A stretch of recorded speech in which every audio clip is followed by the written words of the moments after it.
ओम शांति।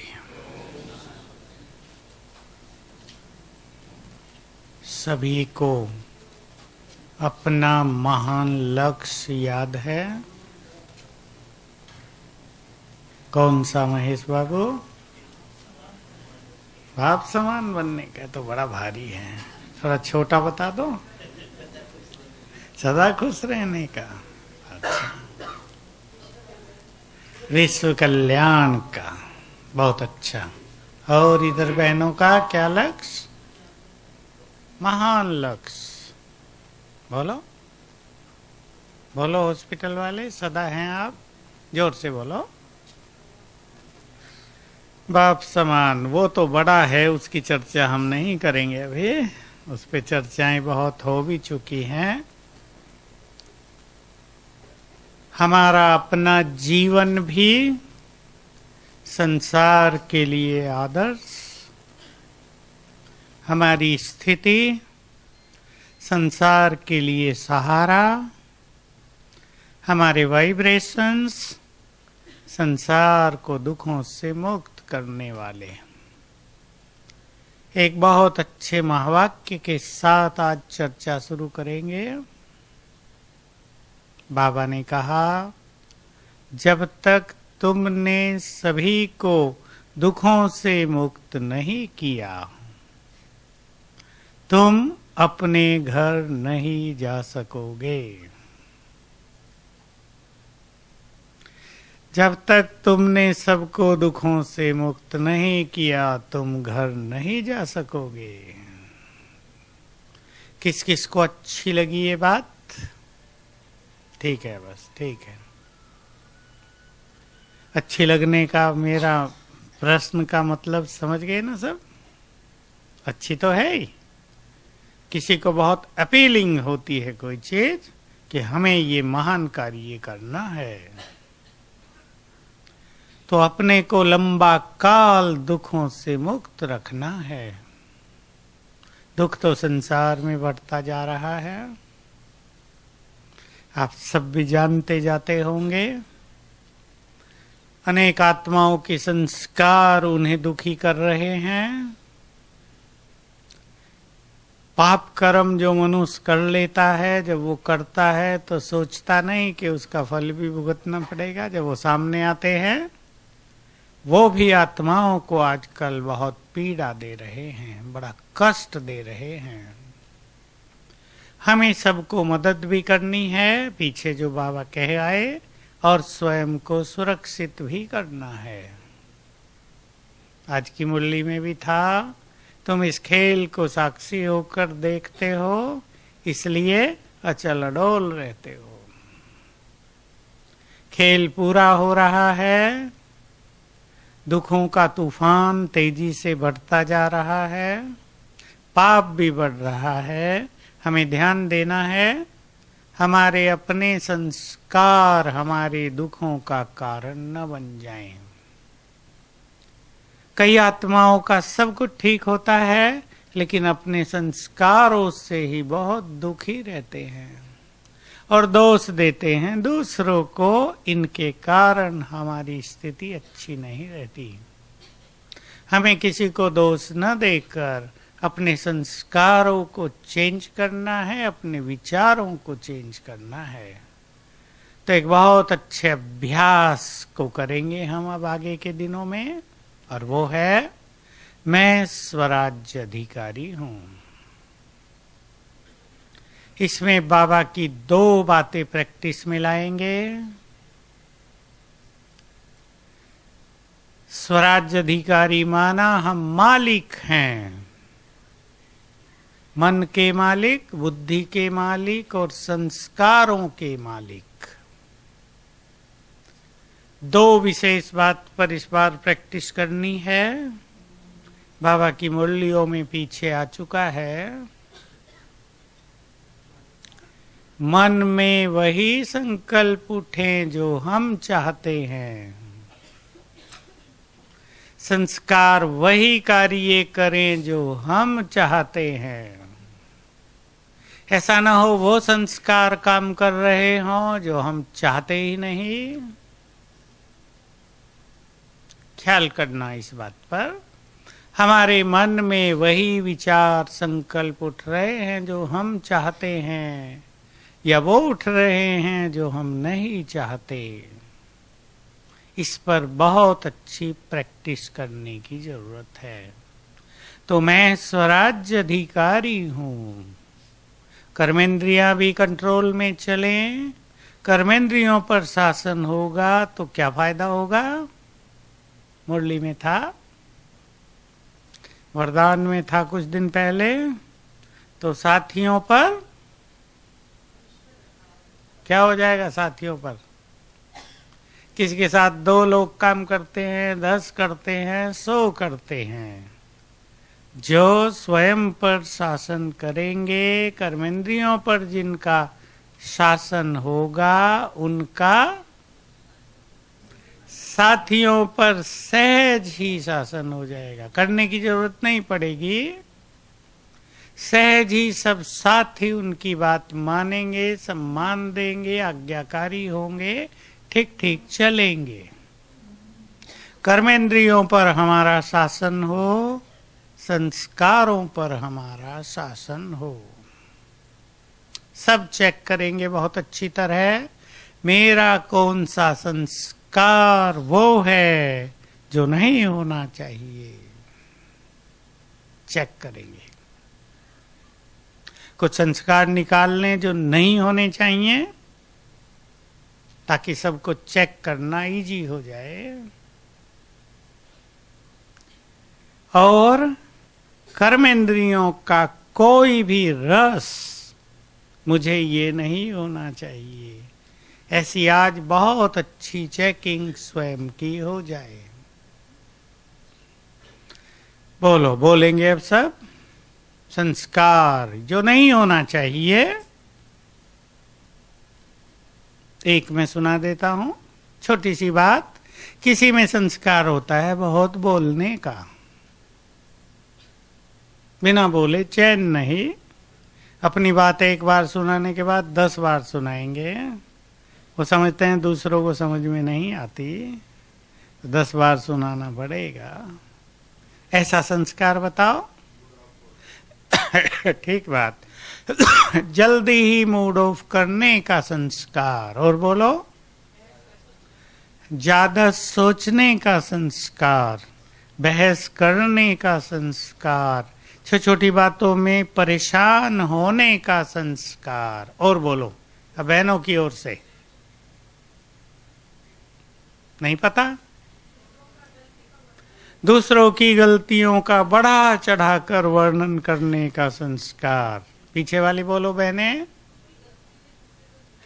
हाँ, खुद की गलती के लिए हमेशा ही दूसरों पर दोष, दूसरे जिम्मेदार, ये संस्कार। अब भाई बोले, कमी देखने का संस्कार, दिल शिकस्त होने का, निराश रहने का संस्कार। बोलो, दैहिक दृष्टि का संस्कार। ये बहुत खतरनाक है। बहुत आते हैं ऐसे केस कि हम इससे बहुत परेशान हैं। छोटी छोटी बातों में इरिटेट होने का संस्कार, चिड़चिड़े रहने का संस्कार। पीछे वाले भी आवाज से बोल सकते हैं, मैं राइट हूं, ये हमेशा ही कहने का संस्कार, यानी अहम। निद्रा नहीं, निंदा। दूसरों की निंदा करने का संस्कार। हाँ ठीक, बहुत हो गए। और भी किसी को ख्याल आता है? इससे चेक करने में इजी होगा कि हमारे अंदर कोई ये संस्कार हो, तो ये संस्कार हमारे नहीं हैं। हमारे संस्कार बहुत डिवाइन हैं, बड़े रॉयल हैं, बड़े सुखदाई हैं, आत्मोन्नति वाले हैं, आत्मा को सुखों से भरपूर करने वाले हैं। बोलो, और भी कुछ? वैभव या व्यक्ति पर आकर्षित होने का संस्कार। किसी में एक संस्कार के केस मेरे पास आजकल बहुत आने लगे हैं। बहुत जल्दी कहीं भी अटैचमेंट हो जाने का संस्कार। हाँ, ये भी बहुत अच्छी बात कही। असंतुष्ट रहने का संस्कार। कईयों की ऐसी आदत होती है, कुछ भी मिल जाए, सब कुछ कर दो तो भी असंतुष्ट। अनुमान लगाने का संस्कार, इससे भी बहुत लोग दुखी रहते हैं। बात होती नहीं, अनुमान लगा लगा के सारी रात जागते रहते हैं, जैसे उनकी ड्यूटी हो सिक्योरिटी में। और बोलो, है है ये भी है खाने का संस्कार, छुपा के खाने का, ज्यादा खाने का संस्कार। ठीक है, अब आ जाएं कर्मेंद्रियों के रसों पर। हमें कर्मेंद्रियों के राजा भी बनना है और संस्कार भी वही हो जो हम चाहते हैं। और इम्पोर्टेंट बात ये होती है कि हमें अपने किसी भी गलत संस्कार का पता हो। बहुतों की समस्या ये होती है कि उन्हें पता नहीं होता, वो अनुमान लगाते रहते हैं, दुखी होते रहते हैं, उन्हें पता नहीं कि उनका अनुमान सब गलत है। एक संस्कार और होता है बहुतों में, फीलिंग आने का संस्कार। छोटी छोटी बातों में बहुत फील कर देना, ये संस्कार भी खुशी नष्ट करा देता है और आत्मा को कमजोर कर देता है। बाबा का कभी का महावाक्य है, फीलिंग आना माना आधी मृत्यु। भगवान ने कहा आधी मृत्यु। अब कर्मेंद्रियों के रसों की बात पर आ जाएं। बोलो, कौन कौन से रस हैं कर्मेंद्रियों के जो हमारे नहीं हैं, स्वराज अधिकारी आत्मा के नहीं हैं, महान आत्माओं के नहीं हैं, उनके नहीं हैं जो संसार के लिए बहुत बड़े काम करने चाहते हैं। बोलो, रस। सुनने का रस, हाँ प्रकृति को अलग बोलेंगे। सुनने का रस, देखने का रस, निंदा रस, खाने पीने का जीभ का रस। माताएं बोलते जाओ। अच्छा पहनने का रस, और अच्छा पहनते हुए भी दूसरों का अच्छा देख के परेशान होने का रस। अपना कितना भी अच्छा पहन लिया हो, लेकिन दूसरे का और जरा अच्छा है तो अपना रस खत्म। और रस, सुंदर कहने का रस। और भाई बताओ अब, नहीं, कर्मेंद्रियों के रसों की बात कर रहे हैं। जीभ का भी आ गया, कानों का, आंखों का, मुख का, जीभ का, बोलने का रस, बाह्य मुक्ता का, कंप्यूटर का रस। अच्छा, कंप्यूटर का रस, ये नए रस हैं भाई। कंप्यूटर का रस, मोबाइल रस, फेसबुक रस, नेट के रस हैं।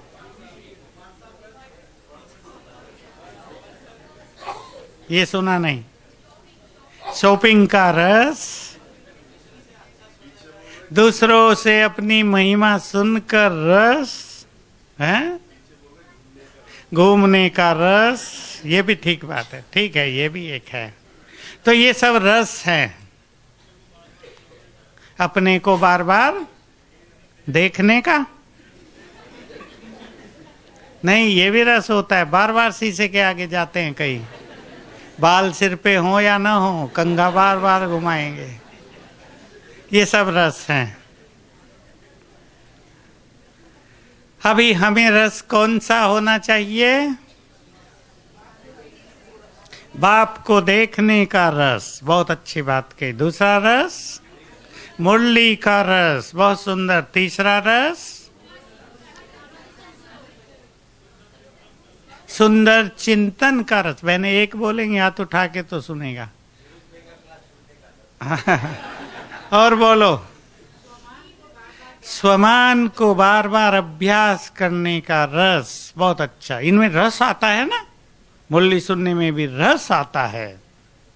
बोलो। और सेवा करने का रस, दूसरों को प्रभु से मिलाने का रस, रस होना चाहिए, मिलाना है सबको।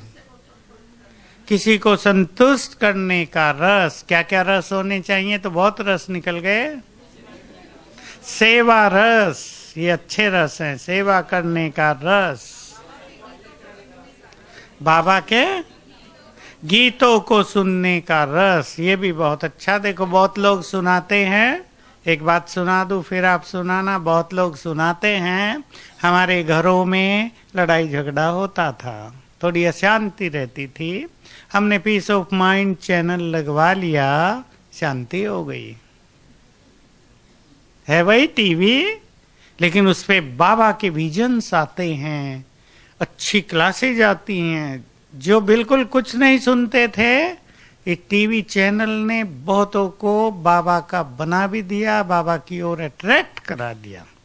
तो इससे बहुत अच्छा हो गया ना।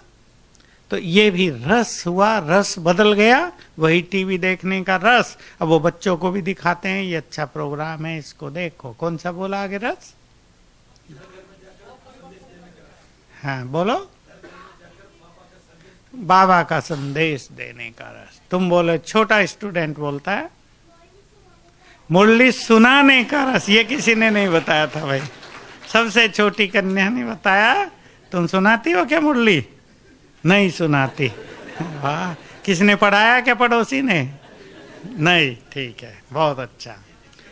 तो ये हमारे ईश्वरीय रस हैं, जो हमारी स्थिति को एक रस बनाते हैं, और वो जो भौतिक रस हैं, सांसारिक रस हैं, वो हमें ईश्वरीय रसों से दूर ले चलते हैं।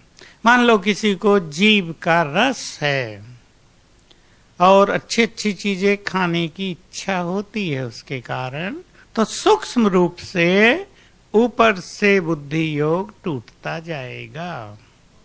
वो कितना भी कहें कि हम अच्छा खा पी के अच्छा योग कर लेंगे, होगा नहीं।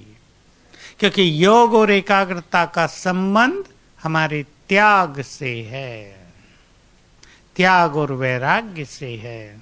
हमें बहुत अच्छी एकाग्रता करनी है। एकाग्रता के बिना सुख मिलेगा नहीं। और कुछ अभ्यास बहुत बढ़ा दें आप अपने जीवन में, लक्ष्य बना लें। सभी को लक्ष्य बनाना है कि समस्या आ जाए, बड़ी मुसीबत आ जाए, अचानक कुछ हो जाए, हमें वही याद आए। ऐसा ना हो ठीक समय पर हमें वो चीजें भूल जाएं, वही याद आए। ऐसी कुछ चीजें निश्चित कर ले। जैसे कहीं भी कुछ हो गया तो हम बाबा का तुरंत आह्वान कर दें, मेरा बाबा, इतना ही कहेंगे, बाबा उपस्थित।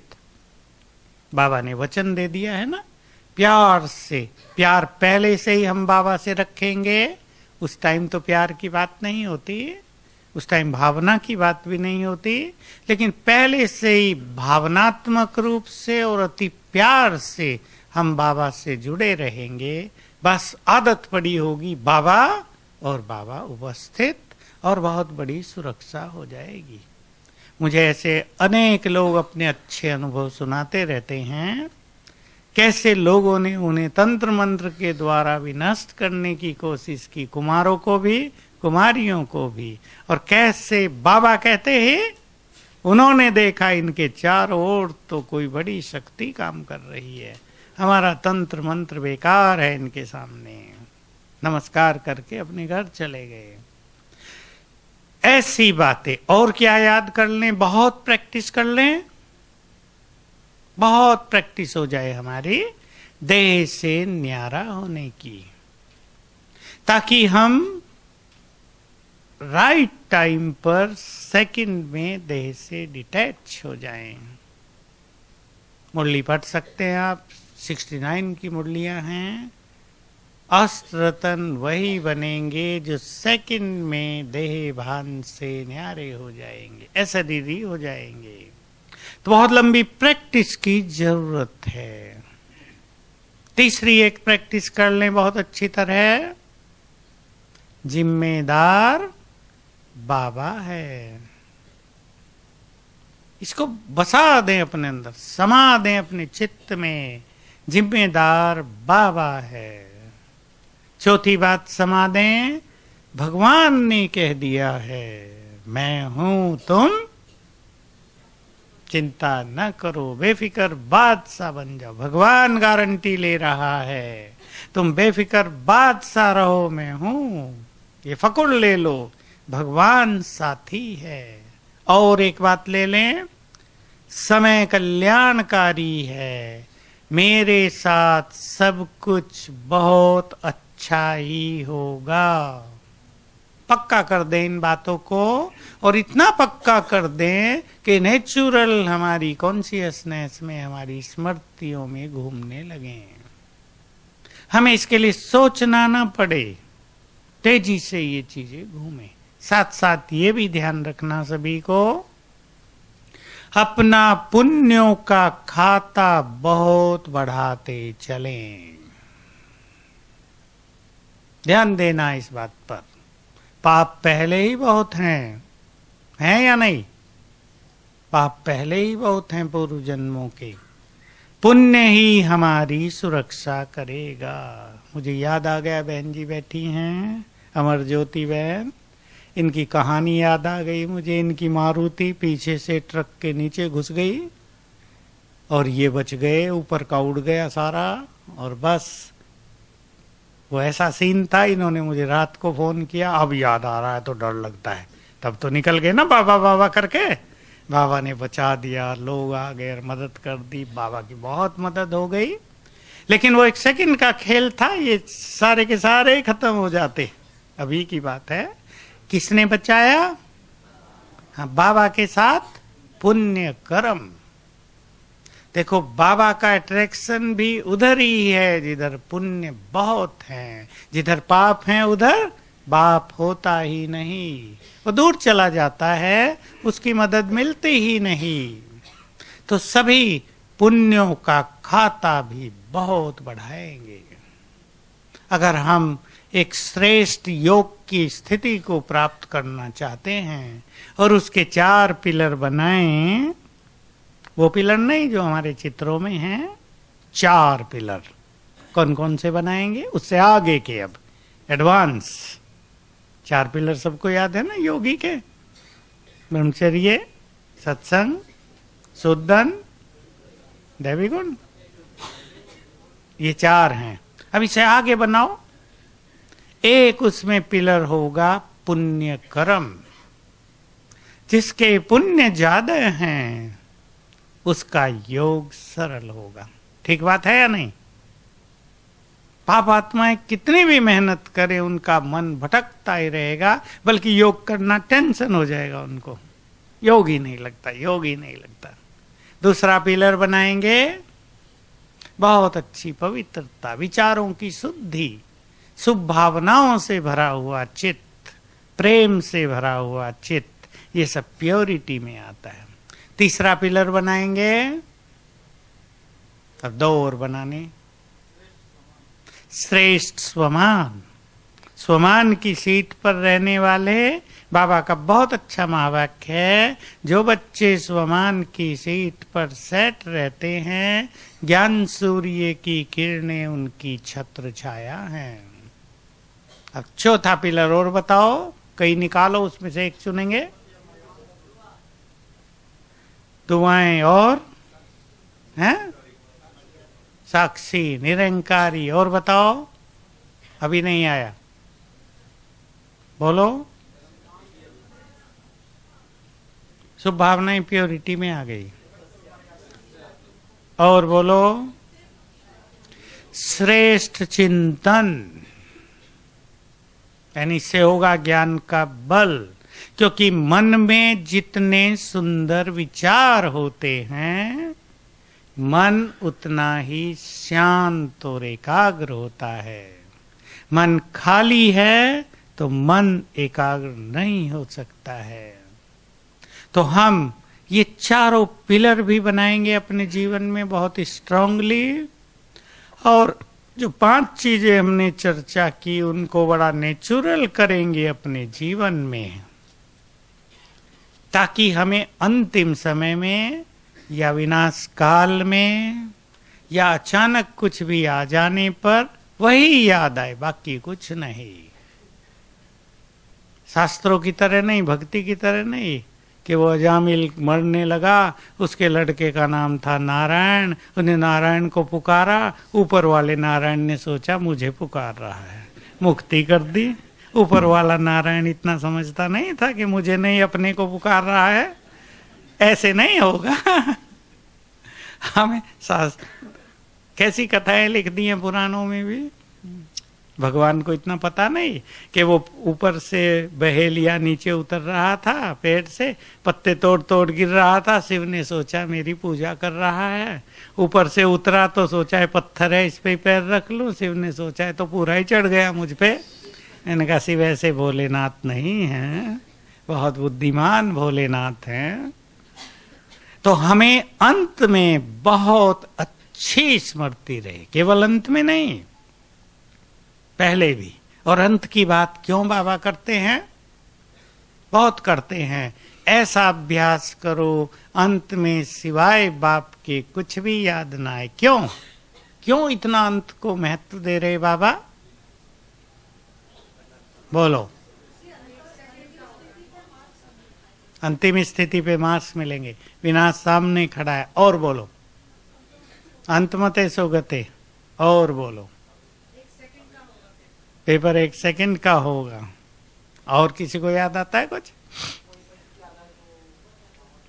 हाँ ठीक बोल रहे आप, बोलो। देखिए ये सब बातें तो ठीक हैं, परंतु अंत में बाबा की याद उसे ही रहेगी जिसने लंबा काल याद किया। क्यों? अंतिम समय ऐसा समय होता है मृत्यु का, आप सोच लो मृत्यु से 1-2 दिन पहले या 1-2 घंटा पहले, कि मनुष्य को वो सब याद आने लगेगा जो उसने किया है। और सभी के साथ अंत में एक और बात होगी, ये सूक्ष्म बात है, क्योंकि कल्प का अंत होगा, वो होता है हर जीवन का अंत, ये होगा कल्प का अंत। तो अनेक आत्माओं के सामने पूरे जन्म फिल्म की तरह सामने आने लगेंगे। तुमने ये किया है, देखो ये किया, ये किया, ये किया, इसलिए ये सजा है। सुना है ना मुरलियों में बाबा कहते हैं, जज अनाउंस करता है ना, ये पाप ये सजा, ये गलती ये सजा। तो अंत में क्योंकि कल्प का अंत होगा तो सबके सामने उनकी फिल्म आ जाएगी और उससे आत्माएं बहुत पीड़ित होंगी, देह छोड़ना चाहते हुए भी नहीं छोड़ पाएंगी। वो एक एक क्षण बहुत भारी होगा, बहुत भारी। तब वो बाबा को पुकारेंगे, इससे काम नहीं चलेगा। तब बाबा सुनेगा नहीं, क्योंकि बाबा की अब नहीं सुनी तो बाबा नहीं सुनेगा तब। इसलिए जिनको केवल बाबा याद होगा और जिन्होंने लंबा काल देह से न्यारे होने का अभ्यास किया होगा, वो सब कुछ अपनी फिल्म देखकर भी सेकंड में डिटैच होके बाबा के साथ चल देंगे। और इस अभ्यास के कारण उनके बहुत सारे विकर्म नष्ट भी हो चुके होंगे। और जिनको ये अभ्यास नहीं है, कोई भी चीज उनको याद आ रही है, मान लो किसी ने बहुत सारी ज्वेलरी रखी थी अपने पास और अब समाप्ति का समय आ गया उसको, और उसको याद आ रहा है, अरे मैंने इतना रखा था, किसी को भी नहीं दिया, न बाबा के काम में लगाया न किसी और को दिया, अब वो तो गया। तो ये जो संकल्प है क्या करेगा? देह में उलझा देगा, निकलने नहीं देगा। और उस समय देह में उलझना माना अति कष्ट। मैंने पहले भी एक उदाहरण दिया है, ये केस होते रहते हैं और विनाश काल में अनंत होंगे कि बड़ी बिल्डिंग गिर गई, हजारों लोग उसमें दब गए, अभी सबकी मृत्यु नहीं हुई, किसी की मृत्यु 5 दिन के बाद, किसी की 9 दिन के बाद, किसी का हाथ कट गया, सिर फूटा हुआ है, अंदर पड़े हैं अकेले कोठरी में, कोई पूछने वाला नहीं, प्यास लग रही बहुत, पानी नहीं, अब उसे याद आएगा सब। देह वो छोड़ नहीं पाएंगे क्योंकि वो अभ्यास नहीं किया। एक एक चीज उसे याद आएगी, मैंने उसको कष्ट दिया था, मैंने उसको सताया था, मैंने उसका धन हड़प लिया था, मैंने उसको बहुत परेशान किया, सब याद आएगा। तो वो जो समय आत्माओं के लिए होगा वो धर्मराजपुरी होगी। ये धर्मराजपुरी ऊपर नहीं, वो काल कोठरी बन जाएगी, वो ऊंची बिल्डिंग जो लोगों ने बड़े प्यार से बनाई थी, 100 मंजिल की, 40 मंजिल की, उसमें रहने का सुख लिया था, वही उनके लिए धर्मराजपुरी होगी। क्योंकि एक साथ सबकी मृत्यु नहीं होगी। बड़ी बिल्डिंग गिर गई, बहुत लोग दबेंगे, किसी का हाथ टूटा, टांग टूटा, आंखें फूट गई, सब खून खून हो गया, लेकिन मरेंगे नहीं। उनके पाप उन्हें जल्दी देह छोड़ने नहीं देंगे। ये होगी बहुत बड़ी दुर्गति, उन्हें कोई मदद करने वाला नहीं होगा। इसलिए हम सब के वाइब्रेशंस, जो आत्माएं स्वयं लंबा काल देह से मुक्त हो गई, देहभान से, विकर्मों के बंधन से मुक्त हो गई, संस्कारों के बंधन से मुक्त हो गई, व्यर्थ संकल्पों के बंधन से मुक्त रही लंबा काल, उनके वाइब्रेशंस इन आत्माओं को देह से मुक्त करेंगे। ये होगी इनके लिए मुक्ति। तभी आत्माएं वापस घर चलेंगी। इसलिए स्वयं को लंबा काल दुखों से मुक्त भी रखना है और देह भान से डिटैच भी करना है। अशरीरी होने का बहुत अभ्यास, इसके महत्व को सभी बहुत अच्छी तरह समझ लें। केवल समस्याओं में उलझे न रह जाएं, बातों में उलझे न रह जाएं। देख लें हमारा लक्ष्य कितना महान है और जिन बातों में हम उलझे हैं वो कितनी छोटी हैं, सब चेक करेंगे। ठीक है ना ये बात? लक्ष्य कितना महान है, हमें मुक्तिदाता बनना होगा। तभी तो भक्ति में सब इष्ट देव देवियों के आगे लोग जाकर कहेंगे आप मुक्तिदाता हो, क्योंकि मुक्ति देने का काम सभी को एंड में करना है। जिसके पास बहुत अच्छा योग बल होगा, प्योरिटी का बल, पुण्य कर्मों का बल, यज्ञ सेवा का बल और योग अच्छा, तो वो आत्माएं दूसरों को मुक्त करेंगी। जो खुद मुक्त हैं वो दूसरों को मुक्त करेंगी। अब आप सोच लें, जो बात शुरू की थी हमने, कौन संसार को दुखों से मुक्त करने का महान कार्य करेंगे? ये बहुत बड़ा काम होगा। और जहां विनाश फट से हो जाएगा, एटम बम छूटेंगे, सभी के देह जल जाएंगे और आत्माएं कहां पहुंच जाएंगी? कहां पहुंचेंगी आत्माएं? परम धाम नहीं। पाप बहुत हैं, परम धाम कहां जाएंगे? सूक्ष्म वतन से भी नीचे, सूक्ष्म वतन में भी पाप आत्माएं नहीं जा सकेंगी। तो उन्हें हम सबको योग के वाइब्रेशंस देकर ऊपर भेजना होगा। ये बहुत बड़ा काम करना है। इसलिए जो श्रेष्ठ योगी बन जाएंगे वो संसार की ये महान सेवा करेंगे। इस सेवा की जानकारी संसार में तो किसी को हो भी नहीं सकती ना, कोई सोच भी नहीं सकता कि ये भी कोई सेवा है क्या। और क्या करें ऐसे में? जब बिल्डिंग गिर जाती है लोग मदद करते हैं, निकालो हटाओ भाई, किसी के पास फोन होता है, फोन से बात कर लेता है मैं हूं जिंदा, ऐसे केस हुए ना। लेकिन ये सब भी नहीं होगा, फोन नहीं चलेंगे तब कोई सोचे फोन जेब में रखना चाहिए हमेशा। फोन नहीं चलेंगे तब तो एक ही फोन काम करेगा, सीधा कनेक्शन, वॉइसलेस का वायरलेस काम करेगा, बाकी कुछ नहीं काम करेगा। तो जो आत्माएं देह छोड़ के ऊपर भटकेंगी, अंतरिक्ष में इंतजार करेंगी घर जाने का, उन्हें हमें योग के वाइब्रेशंस देकर मुक्ति धाम भेजना होगा। तब हम उन सब के सच्चे अर्थों में पूर्वज हो जाएंगे। करेंगे ये काम? अब बताओ कौन करेंगे? ठीक है, बहुत अच्छा। मैं सबके हाथ तो देख लिए फट से। योग चाहिए इसके लिए, बहुत अच्छा। स्वयं को मुक्त करना होगा। लिस्ट बना लो अपने पास। व्यर्थ से मुक्त, देहभान से मुक्त, बेकार के संस्कारों से मुक्त, व्यर्थ की बातों से मुक्त, अपने विकर्मों से मुक्त। मुक्त करना होगा, बंधन मुक्त। ये सब बांध रही है ना चीजें, आत्मा को बांध रही हैं। तो सभी, अब तो 2 ही दिन हैं बाबा के, लेकिन और आगे तक फिर हम मिलेंगे वैसे ही मुरली के तीसरे दिन। और तब तक बाबा भी मुरली में कुछ ना कुछ कहते ही हैं अभ्यास का। मैं आत्मा स्वराज्य अधिकारी हूं, और आज की मुरली के आधार से मैं इन कर्मेंद्रियों से काम करा रही हूं। मैंने हाथ ऐसे उठाया तो मैं आत्मा ने हाथ उठाया, आंखों से देखा तो मैं आत्मा ने आंखों से देखा। ये प्रैक्टिस, ताकि बहुत ज्यादा देह से डिटैचमेंट होता जाए, और देह से डिटैच होते होते कर्मेंद्रियों के रसों से हम स्वतः ही मुक्त हो जाते हैं। ज्यादा कुछ करना नहीं पड़ता।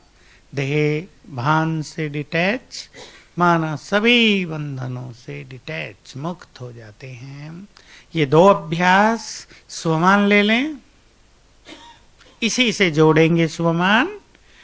मैं पूर्वज हूं, मास्टर मुक्ति दाता हूं, विश्व कल्याणकारी हूं, मास्टर दुख हरता हूं। बड़े स्वमान हो गए चारों। पूर्वज, मास्टर मुक्तिदाता, मास्टर दुख हरता और विश्व कल्याणकारी। इस फीलिंग को बढ़ाना है बहुत ज्यादा। मैं हूं, मेरा जन्म ही विश्व कल्याण के लिए हुआ है। आप सबको याद हो बाबा ने पीछे कहा था मुरली में 18 जनवरी को, जब एक अवतार क्रांति ला सकता है। याद है आगे? इतने सारे अगर अवतार श्रेष्ठ कार्य करने लगे तो संसार में कितनी बड़ी क्रांति हो जाएगी। तो लक्ष्य बना ले, मैं विश्व कल्याणकारी हूं। बाबा ने ऊपर से मुझ में शक्तियां भरकर मुझे नीचे भेजा है। एक विजन बनाएंगे, हम बाबा के सामने हैं ऊपर। ये प्रैक्टिस रोज 1-2 बार करेंगे। हम ऊपर बाबा के सामने हैं सूक्ष्म लोक में, और बाबा हम में शक्तियां भरकर आदेश दे रहा है, बच्चे जाओ नीचे, वो तुम्हारा देह, उसमें प्रवेश करो। मैं तुम्हें संपूर्ण पवित्र बना रहा हूं, संपूर्ण रूप से शक्तिशाली। जाओ, जग का कल्याण करो, जग को दुखों से मुक्त करो। और हम नीचे आते हैं। ये बहुत अच्छी प्रैक्टिस रहेगी। इससे हमें अपने महान लक्ष्य की स्मृति रहेगी, जो बहुत बड़ा लक्ष्य हमारा है। तो फिर से वही बात रिपीट कर देते हैं, हमें अपने महान लक्ष्य को भूल नहीं जाना है। छोटी बातें जिनकी कोई वैल्यू नहीं, बातें बहुत छोटी, हमारा लक्ष्य बहुत महान। और ये कार्य करने से हमारे पुण्य कितने जमा होंगे, अनंत पदम गुना। चलो माताओं, अभी आने की जरूरत नहीं, हम पूरा कर रहे, बस बैठ जाओ। समाप्ति समारोह करने आई माताएं भाई, क्लोजिंग सेरेमनी, ठीक है। ये अभ्यास करेंगे।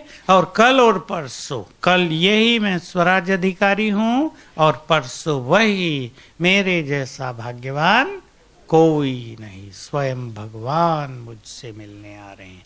चलेंगे अब हम ट्रैफिक कंट्रोल तक। थोड़ी हम संकल्प देते हैं, उससे योग करेंगे। लाल लाइट कर दें।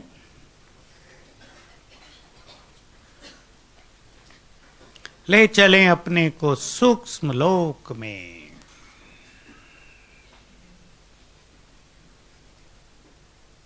बिल्कुल मग्न हो जाएं और ऊपर देखें। मैं आकाश के ऊपर सूक्ष्म लोक में हूं। यहां चारों ओर सफेद प्रकाश,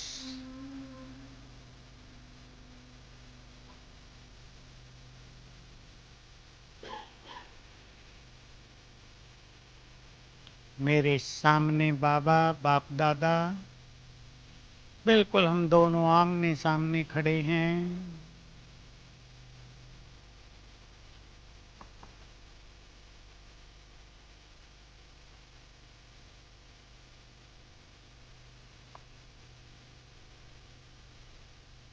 बाबा ने अपना वरदानी हाथ मेरे सिर पर रख दिया है।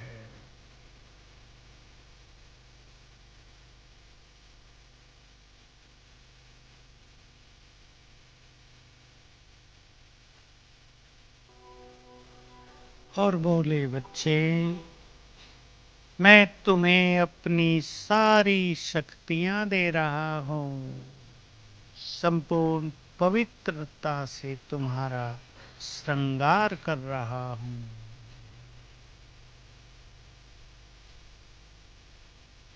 तुम ईश्वरीय शक्तियों से भरपूर पवित्रता के फरिश्ते हो।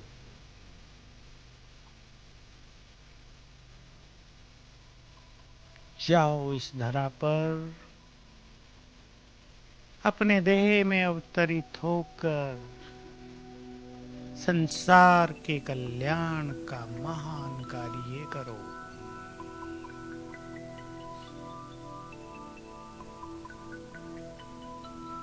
और मैं फरिश्ता उड़ के आ गया नीचे। मैं बंधन मुक्त।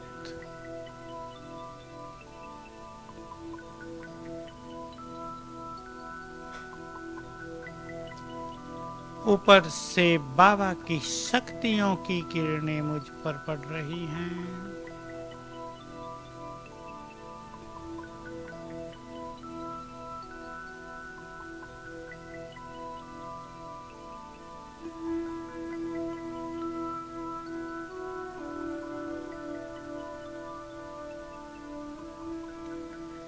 बाबा की शक्तियां मुझ में समाकर चारों ओर फैल रही हैं।